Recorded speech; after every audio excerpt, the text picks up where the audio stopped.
Hello friends, welcome to Smile talk paramedical channel. ಈ ವಿಡಿಯೋದಲ್ಲಿ ನೀವು ನೋಡಿದ ಹಾಗೆ ಆರೋಗ್ಯ ಮತ್ತು ಕುಟುಂಬ ಕಲ್ಯಾಣಾಧಿಕಾರಿಗಳ ಕಾರ್ಯಾಲಯದ ವತಿಯಿಂದ ನಿನ್ನೆ ತಡವಾಗಿ 15/6/2026 ಒಂದು ಆದೇಶವನ್ನು ಪ್ರಕಟಣೆಯಾಯಿತು. ಆದೇಶವನ್ನು ಹೊರಡಿಸಿದ್ರು. ಎದರ ಬಗ್ಗೆಪ್ಪ ಅಂತಂದರೆ, ಯಾರು ಫಾರ್ಮಸಿಸ್ಟ್ ಕೋರ್ಸ್ಗಳನ್ನು ಕಂಪ್ಲೀಟ್ ಮಾಡಿದ್ದಾರೆ ಮತ್ತು ಲ್ಯಾಬ್ ಟೆಕ್ನಾಲಜಿಸ್ಟ್ ಕೋರ್ಸ್ಗಳನ್ನು ಕಂಪ್ಲೀಟ್ ಮಾಡಿದ್ದಾರೆ ಅಂಥ ಅಭ್ಯರ್ಥಿಗಳಿಗೆ ಒಂದಷ್ಟು ಹುದ್ದೆಗಳನ್ನು ಪ್ರೊವೈಡ್ ಮಾಡಿ ಕೊಡಬೇಕಂತ ಹೇಳಿ ಅವರು ಒಂದು ಆದೇಶವನ್ನು ಎಲ್ಲ ಜಿಲ್ಲೆಗಳ ಸಂಬಂಧಪಟ್ಟಂತಹ DHOಗಳಿಗೆ ಆದೇಶವನ್ನು ಹೊರಡಿಸಿರುವಂಥದ್ದು. ಹುದ್ದೆಗಳು 400 ಫಾರ್ಮಸಿಸ್ಟ್ ಮತ್ತು 400 ಲ್ಯಾಬ್ ಟೆಕ್ನಾಲಜಿಸ್ಟ್, ಆಮೇಲೆ ಲ್ಯಾಬ್ ಟೆಕ್ನಿಷಿಯನ್ಸ್ ಹುದ್ದೆಗಳನ್ನು ಇಲ್ಲಿ ಪ್ರೊವೈಡ್ ಮಾಡಿರುವಂಥದ್ದು. ಇದರ ಬಗ್ಗೆ ಈ ವಿಡಿಯೋದಲ್ಲಿ ಸಂಪೂರ್ಣವಾದಂತಹ ಮಾಹಿತಿಯನ್ನು ನಾನು ನಿಮಗೆ ಒದಗಿಸ್ತಾ ಇದ್ದೇನೆ. ನೋಡಿ ಅಭ್ಯರ್ಥಿಗಳೇ, ನಮ್ಮ channel smile talk paramedical channel ನಿಮಗೆ admissions, government seat, government college, government seat, private college ಪ್ರಕ್ರಿಯೆ ಬಗ್ಗೆ ಅಲ್ಲದೇನೂ ಕೂಡ ನೀವು ಕೋರ್ಸ್ ರನ್ನಿಂಗಲ್ಲಿರಬೇಕಾದ್ರೆ ಅದಕ್ಕೆ ಸಂಬಂಧಪಟ್ಟಂಥ ಏನಾದರೂ ತೊಂದರೆಗಳು ಉಂಟಾದಲ್ಲಿ ನೀವು ನಮ್ಮ ಚಾನಲ್ನ ಸಬ್ಸ್ಕ್ರೈಬ್ ಮಾಡಿ ಇಟ್ಕೊಂಡಿದ್ದರೆ, ನೀವೇನಾದರೂ ಡೌಟ್ ಇದ್ದರೆ ನೀವು ಕಾಮೆಂಟ್ಸ್ ಮಾಡಿದ್ರೆ ಅದಕ್ಕೆ ರಿಪ್ಲೈ ಕೂಡ ಮಾಡ್ತೀನಿ. ಅದರ ಜೊತೆಗೆ ಮುಂದೆ ಕೋರ್ಸ್ ಮುಗಿದ ಮೇಲೆ ಕೂಡ ಹೈಯರ್ ಎಜುಕೇಷನ್ ಇರ್ಬೋದು, ಗೌರ್ಮೆಂಟ್ ಜಾಬ್ ಇರ್ಬೋದು, NHM ಜಾಬ್ ಇರ್ಬೋದು, ಆಮೇಲೆ ಕಾಂಟ್ರಾಕ್ಟ್ ಜಾಬ್ಗಳ ಬಗ್ಗೆ ಮಾಹಿತಿಯನ್ನು ಕೂಡ ನಾನು ಪ್ರೊವೈಡ್ ಮಾಡ್ಕೊಳ್ಳುವಂಥ ಕೆಲಸವನ್ನು ಮಾಡ್ತೀನಿ. ಹೀಗಾಗಿ ಚಾನಲ್ನ ಸಬ್ಸ್ಕ್ರೈಬ್ ಮಾಡಿಕೊಂಡು ನಮ್ಮ ಚಾನಲ್ನ ಫಾಲೋ ಮಾಡೋದನ್ನು ಕೂಡ ಮರಿಬೇಡಿ. ಅದರ ಜೊತೆಗೆ Instagram smile talk paramedical channel ಕೂಡ ಬಂದು ನಿಮ್ಮ ಪ್ರಾಬ್ಲಮ್ಗಳನ್ನು ಕೂಡ ಶೇರ್ ಮಾಡ್ಕೊಳ್ಬೋದು. ಹಾಗಾದರೆ ನಾನು ಈ ಒಂದು ಏನು 400 ಫಾರ್ಮಸಿಸ್ಟ್ ಹುದ್ದೆಗಳನ್ನು ಈಗ ಆದೇಶವನ್ನು ಹೊರಡಿಸಿದ್ದಾರೆ, 400 ಲ್ಯಾಬ್ ಟೆಕ್ನಾಲಜಿಸ್ಟ್, ಲ್ಯಾಬ್ ಟೆಕ್ನಿಷಿಯನ್ ಹುದ್ದೆಗಳ ಆದೇಶವನ್ನು ಹೊರಡಿಸಿದ್ದಾರೆ. ಅದರ ಬಗ್ಗೆ ಸಂಪೂರ್ಣವಾದಂಥ ಮಾಹಿತಿಯನ್ನು ನಾನು ನಿಮಗೆ ಓದಿ ಅದರ ಒಂದೊಂದಾಗಿ ಪಾಯಿಂಟ್ಗಳನ್ನು ಎಕ್ಸ್ಪ್ಲೇನ್ ಮಾಡ್ತಾ ಹೋಗ್ತೇನೆ.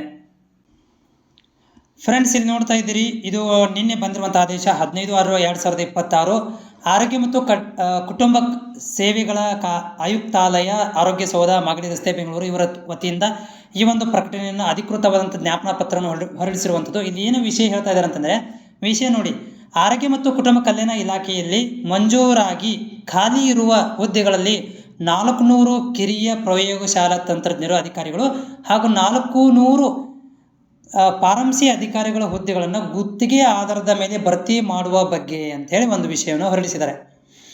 ಇಲ್ಲಿ ಏನು ಪ್ರಸ್ತಾವನೆ ಹೇಳ್ತಾ ಇದ್ದಾರೆ ಅಂದರೆ, ಈಗಾಗಲೇ ಏನು ಒಂದು ಗೌರ್ಮೆಂಟ್ ಜಾಬ್ಗಳನ್ನು ಭರ್ತಿ ಮಾಡಿಕೊಂಡ ಮೇಲೆ ಅದರಲ್ಲಿ ಉಳಿದಿರುವಂತಹ ಒಟ್ಟು 400 ಕಿರಿಯ ಪ್ರಯೋಗಶಾಲಾ ತಾಂತ್ರಿಕ ಅಧಿಕಾರಿಗಳು ಹಾಗೂ 400 ಫಾರ್ಮಸಿಸ್ಟ್ ಹುದ್ದೆಗಳನ್ನು ಕೆಲವು ಷರತ್ತುಗೊಳಪಟ್ಟು ಗುತ್ತಿಗೆ ಆಧಾರದ ಮೇಲೆ 1 ವರ್ಷದ ಅವಧಿಗೆ ಮಾತ್ರ ಭರ್ತಿ ಮಾಡಿಕೊಳ್ಳಲು ಅನುಮತಿ ಆದೇಶಿಸಲಾಗಿದೆ. ಅಂದರೆ ಇದು 1 ವರ್ಷದ ಅವಧಿಗೆ ಮಾತ್ರ ಅವರನ್ನು ಷರತ್ತುಬದ್ಧವಾಗಿ ಏನು ಮಾಡಿದಾರಪ್ಪ ಅಂತಂದರೆ ಅದನ್ನು ಭರ್ತಿ ಮಾಡ್ಕೋಬೇಕು. ಮುಂದೆ ಏನು ಹೇಳ್ತದೆ ಅಂತಂದ್ರೆ, ಇದು ಎದರ ಸಲುವಾಗಿಪ್ಪ ಅಂತಂದ್ರೆ ಉತ್ತಮ ಸಮುದಾಯದ ಸಾರ್ವಜನಿಕರಿಗೆ ಉತ್ತಮ ಆರೋಗ್ಯ ಸೇವೆಯನ್ನು ಒದಗಿಸಲಿಕ್ಕೆ ಏನು ಈಗ ಹಾಗೆ ಉಳ್ಕೊಂಡ್ಬಿಟ್ಟಿದ್ದಾವೆ, ಅದರಿಂದ ಈಗ ಜನರಿಗೆ ತೊಂದರೆ ಆಗುತ್ತೆ. ಜನರಿಗೆ ತೊಂದರೆ ಆಗಬಾರ್ದಂಥೇಳಿ ಇದನ್ನು ತುರ್ತಾಗಿ 1 ವರ್ಷದ ಮಟ್ಟಿಗೆ ಷರತ್ತುಬದ್ಧ ಮಟ್ಟಿಗೆ ಆಯ್ಕೆ ಮಾಡ್ಕೋರಿ, ಅಂದರೆ ತುಂಬ್ಕೋರಿ, ಸೀಟುಗಳನ್ನು ಭರ್ತಿ ಮಾಡ್ಕೋರಿ ಅಂತ ಹೇಳಿದ್ದಾರೆ. ಇಲ್ಲಿ ಏನು ಷರತ್ತುಗಳಿದಾವು ಒಂದೊಂದಾಗಿ ಓದ್ತಾ ಹೋಗ್ತಾನೆ. ಒಂದನೇದು, ಇಲಾಖೆಯಿಂದ ನೇರ ನೇಮಕಾತಿ ಮುಖಾಂತರ ಕಿರಿಯ ಆರೋಗ್ಯ ಶಾಲಾ ತಾಂತ್ರಿಕ ಅಧಿಕಾರಿಗಳು ಹಾಗೂ ಫಾರ್ಮಸಿಸ್ಟ್ಗಳ ಅಧಿಕಾರಿಗಳ ಹುದ್ದೆಗಳು ಭರ್ತಿಯಾದ ನಂತರ 400 ಕಿರಿಯ ಆರೋಗ್ಯ ಶಾಲಾ ತಾಂತ್ರಿಕ ಅಧಿಕಾರಿಗಳು ಹಾಗೂ 400 ಫಾರ್ಮಸಿಸ್ಟ್ ಅಧಿಕಾರಿಗಳ ಹುದ್ದೆಗಳ ಗುತ್ತಿಗೆ ಸೇವೆಯನ್ನು ರದ್ದುಗೊಳಿಸ್ತಕ್ಕದ್ದು. ಅಂದ್ರೆ ನೋಡ್ರಿ, ಎಲ್ಲಿ ತನಕ ಅಂತಂದರೆ, ಯಾವಾಗ ಗೌರ್ಮೆಂಟ್ ಎಂಪ್ಲಾಯಿಗಳು ಬರ್ತಾರೆ, ಈ 400 ಹುದ್ದೆಗಳ ಜಾಗದಲ್ಲಿ ಗೌರ್ಮೆಂಟ್ ಎಂಪ್ಲಾಯಿಗಳು ಬಂದು ಜಾಯ್ನ್ ಆಗ್ತಾರೆ, ಅಲ್ಲಿ ತನಕ ಅವ್ರು ಬಂದ ತಕ್ಷಣ ಅದನ್ನು ರದ್ದು ಮಾಡಬೇಕು. ಅಲ್ಲಿ ತನಕ ಏನಪ್ಪ ಅಂದರೆ ಇವರು ಗುತ್ತಿಗೆ ಆಧಾರದ ಮೇಲೆ ಕೆಲಸ ಮಾಡ್ತಿರ್ತಾರೆ. ಯಾವಾಗ ಗೌರ್ಮೆಂಟ್ ನೇರ ನೇಮಕಾತಿ ಮುಖಾಂತರ ಬರ್ತಾರೆ, ಗೌರ್ಮೆಂಟ್ ಜಾಬ್ ತೊಗೊಂಡು ಬರ್ತಾರೆ, ಅವಾಗ ಇದನ್ನು ರದ್ದು ಮಾಡಬೇಕು. ಆಮೇಲೆ ಗುತ್ತಿಗೆ ಆಧಾರದ ಮೇಲೆ ಸಿಬ್ಬಂದಿಗಳನ್ನು ನೇಮಕ ಮಾಡಿಕೊಳ್ಳುವಾಗ ಭವಿಷ್ಯದ ನೇರ ನೇಮಕಾತಿ ಪ್ರಕ್ರಿಯೆಯಲ್ಲಿ ಯಾವುದೇ ಕಾನೂನು ತೊಡಕು ಉಂಟಾಗಬಾರ್ದು, ಉದ್ಭವಿಸದಂತೆ ನೋಡಿಕೊಳ್ಳ್ರಿ, ಕ್ರಮ ವಹಿಸ್ರಿ. ಅಂದ್ರೇನು, ನಾಳೆ ನೀವು ಗುತ್ತಿಗೆ ಆಧಾರದ ಮ್ಯಾಗ ಅದಿರಿ, ಇಲ್ಲಿ ನಿಮ್ಗೆ ಯಾರೋ ಹೇಳಿರ್ತಾರೆ, ನೋಡ್ರಿ ಅಪ್ಪಿ ಈಗ ಹೋಗಿ ಜಾಯ್ನ್ ಆಗಿಬಿಡು, ನಿನಗೆ ಮುಂದೆ ಅವರು ಅದರಲ್ಲಿ ಪರ್ಮಿಟ್ ಮಾಡ್ಕೊಂಡ್ಬಿಡ್ತಾರೆ, ಮುಂದೆ ನಿನಗೆ ಪರ್ಮಿಟ್ ಮಾಡ್ಕೊತಾರೆ ಅಂತೇಳಿ ಸುಳ್ಳು ಹೇಳಿಬಿಟ್ಟಿರ್ತಾರೆ. ಈಗ ಇದನ್ನು ಮಾಡೋದು ಯಾರೋ ಏಜೆಂಟ್ ಸಿಗ್ತಾರೆ ನಿಮಗೆ ಈಗ ಮೇಲಿಂದ, ಅವ್ರು ಹೇಳಿಬಿಟ್ಟಿರ್ತಾರೆ ಪರ್ಮಿಟ್ ಕತ್ತಲ್ಲಿ ಅಂತೇಳಿ. ಸೊ ಇದನ್ನೆಲ್ಲ ನೋಡ್ಕೋಬೇಕು. ನೋಡಿರಿ, ನಾವು ಪರ್ಮಿಟ್ ಮಾಡ್ಕೊಳ್ಳೋದಿಲ್ಲ, ಇದು 1 ವರ್ಷದ ಮಟ್ಟಿಗೆ ಮಾತ್ರ, ನೀವು ಕೋರ್ಟಿಗೆ ಹೋಗಬಾರ್ದು, ಇದನ್ನೆಲ್ಲ ಅಲ್ಲಿ ಬರ್ಸ್ಕೊತಾರೆ ನಿಮಗೆಲ್ಲ. ಆಮೇಲೆ ಗುತ್ತಿಗೆ ಆಧಾರದ ಮೇಲೆ ಸಿಬ್ಬಂದಿ ಆಯ್ಕೆ, ಈ ಹಿಂದಿನ ಗುತ್ತಿಗೆ ಅವಧಿ ಸೇವೆ ಪರಿಗಣಿಸಿ ಮತ್ತು ಹೊಸ ಸೇವೆ ಸೇರಿಕೊಳ್ಳುವಂತೆ ಪರಿಗಣಿಸಿ ಆಯ್ಕೆ ಮಾಡ್ಕೋಬೇಕಂದ್ರೆ ಈಗ ನೋಡ್ರಿ ಆ್ಯಕ್ಟ್ ಪ್ರಕಾರ ಇಲ್ಲೊಂದು ಆ್ಯಕ್ಟ್ ಕೊಟ್ಟಿದ್ದಾರೆ. ಸೊ ಅದರ ಪ್ರಕಾರ ಏನಪ್ಪ ಅಂತಂದ್ರೆ ಈಗ ಹಿಂದಿನ ಪ್ರಕ್ರಿಯೆ ಅವಧಿ ಪರಿಗಣಿಸಿದೆ ಅಂದರೆ ಹಿಂದೆ ಅವರು ಕಂಟಿನ್ಯೂ ಮಾಡೋಂಗಲ್ಲ, ಅವ್ರನ್ನ ಹೊಸದಾಗಿ ಮತ್ತೆ ಜಾಯಿನ್ ಮಾಡ್ಕೊಳ್ಳೋದು. ಈಗ ಆಲ್ರೆಡಿ ನಾನು ಜಾಬಲ್ಲಿದ್ದೀನಿ, ನನಗೆ ನಾನು ಕಂಟಿನ್ಯೂ ಆಗ್ತೀನಿ ಇಲ್ಲ, ಮತ್ತೊಂದು ಸಲ ನಿಮಗೆ ಹೊಸ ಆರ್ಡರ್ ಕಾಪಿಯನ್ನು ಇಶ್ಯೂ ಮಾಡ್ತಾರೆ. ಆಯುಕ್ತರು, ಆರೋಗ್ಯ ಮತ್ತು ಕುಟುಂಬ ಕಲ್ಯಾಣ ಅಧಿಕಾರಿಗಳ ಸೇವೆಗಳು, ಇವರ ಕಿರಿಯ ಪ್ರಯೋಗಶಾಲಾ ತಾಂತ್ರಿಕ ಅಧಿಕಾರಿಗಳು ಹಾಗೂ ಫಾರ್ಮಸಿಸ್ಟ್ ಅಧಿಕಾರಿಗಳ ಹುದ್ದೆಗಳನ್ನು ಗುತ್ತಿಗೆ ಆಧಾರದ ಮೇಲೆ ನೇಮಕ ಮಾಡಿಕೊಳ್ಳುವ ಪೂರ್ವದಲ್ಲಿ ಜಿಲ್ಲಾವಾರು ಸಿಬ್ಬಂದಿಗಳ ಕೊರತೆ ಇರುವ ಕೇಂದ್ರಗಳ ಜಿಲ್ಲಾವಾರು ಮಾಹಿತಿ ಮತ್ತು ಜಿಲ್ಲಾವಾರು ಕೇಂದ್ರ ಪ್ರಸ್ತಾಪಿತ ಹುದ್ದೆಗಳನ್ನು ಗುತ್ತಿಗೆ ಆಧಾರದ ಮೇಲೆ ತುಂಬುವ ಅವಶ್ಯಕತೆ ಇದೆ ಎಂದು ಪಟ್ಟಿಯನ್ನು ಸರ್ಕಾರಕ್ಕೆ ಸಲ್ಲಿಸತಕ್ಕದ್ದು. ಭರ್ತಿ ಮಾಡೋಕ್ಕಿಂತ ಮೊದಲು ನೀವು ನಮಗೆ ವರದಿ ಸಲ್ಲಿಸಬೇಕು, ನಿಮ್ಗೆ ಎಷ್ಟು ಬೇಕಂತ ಹೇಳಬೇಕಲ್ಲ. ಈಗ ಪ್ರಾಥಮಿಕ ಆರೋಗ್ಯ ಕೇಂದ್ರ ಇರ್ಬೋದು, ಜಿಲ್ಲಾಸ್ಪತ್ರೆ ಇರ್ಬೋದು, ಹಾಸ್ಪಿಟ್ಲ್ಗಳು ಇರ್ಬೋದು, ತಾಲೂಕು ಆಸ್ಪತ್ರೆಗಳು, ಇವುಗಳಲ್ಲಿ ಅವರು ವರದಿ ಸಲ್ಲಿಸಬೇಕಾಗತ್ತೆ, ಮೊದಲೇ ಹೇಳಬೇಕಾಗತ್ತೆ. ಆಮೇಲೆ ನೋಡಿ, ವಿದ್ಯಾರ್ಥಿ ಏನಿರಬೇಕು, ಫಾರ್ಮಸಿಸ್ಟ್ಗೆ ಡಿ ಫಾರ್ಮಸಿ ಆಗಿರಬೇಕು, ಹಾಗೂ D pharmacy Karnataka nursing registration ಆಗಿರಬೇಕು. ಕ್ರಿಯೆ ಅಂದರೆ ಯಾರಿಗೂ ನಮ್ಮ junior lab technologist diploma laboratory ತಾಂತ್ರಿಕ ಅರ್ಹತೆಯನ್ನು ಕರ್ನಾಟಕ ಸರ್ಕಾರದಿಂದ ಮಾನ್ಯತೆ ಪಡೆದ ಶಾಲೆಗಳಲ್ಲಿ ಮಾತ್ರ ಪಡೆದಿರಬೇಕು. ಅಂದರೆ ಇಲ್ಲಿ ನಮಗೆ ಕರ್ನಾಟಕದಲ್ಲಿ ಪ್ಯಾರಾಮೆಡಿಕಲ್ DMLT ಕಂಪ್ಲೀಟ್ ಆಗಿರಬೇಕು. ಆಯ್ಕೆ ವಿಧಾನ ಹೆಂಗಿರ್ತೈತೆ ರೀ? ಕಿರಿಯ ಫಾರ್ಮಸಿಸ್ಟ್ ತಾಂತ್ರಿಕ ಅಧಿಕಾರಿ ಮತ್ತು ಫಾರ್ಮಸಿಸ್ಟ್ ಅಧಿಕಾರಿ, ಆರೋಗ್ಯ ಪ್ರಯೋಗಶಾಲಾ ಅಧಿಕಾರಿಗಳದ್ದು ನೇರ ಗುತ್ತಿಗೆ ಆಧಾರದ ಮೇಲೆ ನೇಮಕ ಮಾಡಿಕೊಳ್ಳೋದು. ನೇರ ಗುತ್ತಿಗೆ ಹೌದ್ರಿ, ಹೊರಗುತ್ತಿಗೆ ಅಲ್ರಿ, ನೇರ ಗುತ್ತಿಗೆ ಆಧಾರದ ಮೇಲೆ ಭರ್ತಿ ಮಾಡ್ಕೊಳ್ಳೋದು. ಅರ್ಜಿ ಕರೆಯುವುದನ್ನು, ಅರ್ಜಿ ಹೆಂಗೆ ಕರೀತಾರೆ? ಸಾರ್ವಜನಿಕರು ತಿಳುವಳಿಕೆ, ಇಲ್ಲಿ ಸಾರ್ವಜನಿಕ ತಿಳುವಳಿಕೆಗಾಗಿ ಸ್ಥಳೀಯ ಮತ್ತು ರಾಜ್ಯ ಮಟ್ಟದ ಒಂದೊಂದು ದಿನಪತ್ರಿಕೆಯಲ್ಲಿ ಪ್ರಕಟಣೆ, ಸಂದರ್ಶನ ಆಹ್ವಾನ ಮಾಡೋದು, ಪೇಪರ್ನಾಗ ಆ್ಯಡ್ ಕೊಡಬೇಕು. ಜಿಲ್ಲಾ ವಾರ್ತಾ ಮತ್ತು ಪ್ರಸಾರ ಇಲಾಖೆ ಮಾಹಿತಿ ನೀಡಿ ಸಾರ್ವಜನಿಕ ಪ್ರಚಾರ ಮಾಡಲು ಕ್ರಮ ವಹಿಸಬೇಕು ಮತ್ತು ಅಲ್ಲಿ ವಾರ್ತಾ ಇಲಾಖೆ ಕೊಡಬೇಕು. ಆರೋಗ್ಯ ಮತ್ತು ರಾಜ್ಯ ಮಟ್ಟದ ಮತ್ತು ಜಿಲ್ಲಾ ಮಟ್ಟದ ಕಚೇರಿ ಸೂಚನಾ ಫಲಕದಲ್ಲಿ ಅಂಟಿಸಬೇಕು. ಅಪ್ಲಿಕೇಶನ್ ಶುಲ್ಕವಿಲ್ಲದೆ ಭರ್ತಿ ಮಾಡ್ಕೋಬೇಕು, ಅಂದರೆ ಫ್ರೀ ಇರಬೇಕು. ಆಮೇಲೆ ಅಂತರ್ಜಾಲದಲ್ಲಿ ವೆಬ್ಸೈಟ್ಗಳಲ್ಲಿ ಬಿಡಬೇಕು. 45 ವರ್ಷ ಒಳಪಟ್ಟಿರಬೇಕು, ಏಜ್ ಒಳಗಡೆ ಇರಬೇಕು.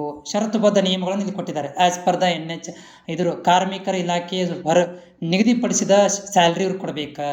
ಆಮೇಲೆ ಆರೋಗ್ಯ ಮತ್ತು ಕುಟುಂಬ ಕಲ್ಯಾಣ ಅನುಮೋದನೆ ಇಲ್ಲದೆ ನೀಡುವಂತಿಲ್ಲ. ಆಮೇಲೆ DH ಅಂಡರಲ್ಲೇ ಇದನ್ನು ಭರ್ತಿ ಮಾಡ್ಕೋಬೇಕು. ಗುತ್ತಿಗೆ ಆಧಾರದ ಮೇಲೆ ಆಯ್ಕೆ ಮಾಡೋ ಸಿಬ್ಬಂದಿಗಳ ನೇಮಕಾತಿಗಾಗಿ ವಿಶ್ರಾಂತಿ ವೇತನವಾಗಲಿ ಮತ್ತು ಬೇರೆ ಅಂದರೆ ಇಲ್ಲಿ ಹೇಳ್ತಾರಲ್ರಿ, ರಿಟೈರ್ಮೆಂಟ್ ಫಂಡ್, ಆ ಫಂಡ್, ಈ ಫಂಡ್ ಅಂತೇಳಿ ಕೇಳ್ತಿರ್ತಾರೆ. ಉಪದಾನ, ವೇತನ ಶ್ರೇಣಿ ಇಂಥವೆಲ್ಲನೂ ಕೂಡ ಇಲ್ಲಿ ಏನಪ್ಪ ಅಂದ್ರೆ ಪ್ರಶ್ನೆ ಎತ್ತುವಂತಿಲ್ಲ. ಸಾಮಾನ್ಯ ನ್ಯಾಯಾಲಯದಲ್ಲಿ ಹೋಗಿ ಜಗಳ ಮಾಡೋಂಗಿಲ್ಲ ಯಾರು. ಸುಮ್ಮನೆ 1 ವರ್ಷದ ಮಟ್ಟಿಗೆ ಕೆಲಸ ಮಾಡಬೇಕು, ಮುಗಿದ ಮ್ಯಾಗ ರೈಟ್ ಹೇಳ್ತಿರಬೇಕು. ಜಾಸ್ತಿ ಏನು ಇಲ್ಲಿ ಮಿಸ್ಕ್ಯಾಡಕ್ಕೆ ಬರೋಂಗಿಲ್ಲ. ಆಮೇಲೆ ಆಯ್ಕೆ ಸಮಿತಿ ಈ ರೀತಿ ಭರ್ತಿ ಮಾಡ್ಕೋಬೇಕು. ಒಬ್ಬರನ್ನ ಏನು ಮಾಡಬೇಕಿಲ್ಲಿ, ಮುಖ್ಯ ಕಾರ್ಯದರ್ಶಿ ಪಂಚಾಯತಿನ ತೊಗೋಬೇಕು, DH ಆಫೀಸ್ ಒಬ್ಬರನ್ನ ತೊಗೋಬೇಕು, DTCಯಿಂದ ಒಬ್ಬರು ತೊಗೋಬೇಕು, ಆಮೇಲೆ ಡಿಸ್ಟ್ರಿಕ್ಟ್ ಸರ್ಜನ್ ತೊಗೋಬೇಕು, RCH ಒಬ್ಬ ಅಧಿಕಾರಿನ ತೊಗೊಂಡು ಒಂದು ಕಮಿಟಿ ಮಾಡ್ಕೊಂಡು ಹೊರಗುತ್ತಿಗೆ ಮ್ಯಾಗ ತೊಗೋಬೇಕು. ಇವೆಲ್ಲ ಏನಪ್ಪ ಅಂದ್ರೆ ಅಧಿಕಾರಿಗಳಿಗೆ ಕೊಟ್ಟಿರುವಂಥದ್ದು. ಯಾವ ಇದರಲ್ಲಿ ನೀವು ತೊಗೋಬೇಕು, ಸ್ಯಾಲ್ರಿ ಕೊಡಬೇಕು, ಎಲ್ಲನೂ ಕೊಟ್ಟಿದ್ದಾರೆ. ನೋಡ್ರಿ ಎಲ್ಲೆಲ್ಲಿದಾವು ಸೀಟ್, ಎಲ್ಲೆಲ್ಲಿದಾವ್ರಿ ನೋಡ್ರಿ. ಬೆಂಗಳೂರು ನಗರ ಜಿಲ್ಲೆಯಲ್ಲಿ ಎಷ್ಟಿದಾವಪ್ಪ ಅಂತಂದ್ರೆ 5 ಇದಾವು. ಬೆಂಗಳೂರು ಗ್ರಾಮಾಂತರ ಜಿಲ್ಲೆಯಲ್ಲಿ 1, ಚಿತ್ರದುರ್ಗದಲ್ಲಿ 24, ದಾವಣಗೆರೆಯಲ್ಲಿ 15, ಕೋಲಾರದಲ್ಲಿ 9, ಶಿವಮೊಗ್ಗದಲ್ಲಿ 24, ತುಮಕೂರಲ್ಲಿ 24. ಆಮೇಲೆ ಇದರಲ್ಲಿ ನೋಡ್ರಿ ಲ್ಯಾಬ್ ಮತ್ತು ಬೇರೆ ಅದಾವ್ರಿ. ಓಕೆ, ಫಾರ್ಮಸಿ ನೋಡ್ರಿ, ಇದು ಲ್ಯಾಬ್, ಇದು ಫಾರ್ಮಸಿಸ್ಟ್.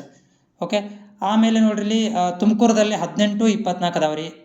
18, 24. ಆಮೇಲೆ ಶಿವಮೊಗ್ಗದಲ್ಲಿ 18, 24, ತುಮಕೂರಲ್ಲಿ 25, 18, ಬೆಂಗಳೂರು ದಕ್ಷಿಣ ತಾಲೂಕದಲ್ಲಿ 3. ಆಮೇಲೆ ಚಿಕ್ಕಬಳ್ಳಾಪುರದಲ್ಲಿ 23, 7, ಮೈಸೂರಲ್ಲಿ 23, 30, ಮಂಡ್ಯದಲ್ಲಿ 25, 15, ದಕ್ಷಿಣ ಕನ್ನಡದಲ್ಲಿ 22, 11, ಆಮೇಲೆ ಚಿಕ್ಕಮಗಳೂರಲ್ಲಿ 14, 11, 29. ಇದೇ ರೀತಿಯಾಗಿ ಇದು ಕೊಟ್ಟಿದ್ದಾರೆ. ಇನ್ನು ಒಂದು ಸಲ ನೋಡ್ಕೊಂಬಿಡ್ರಿ.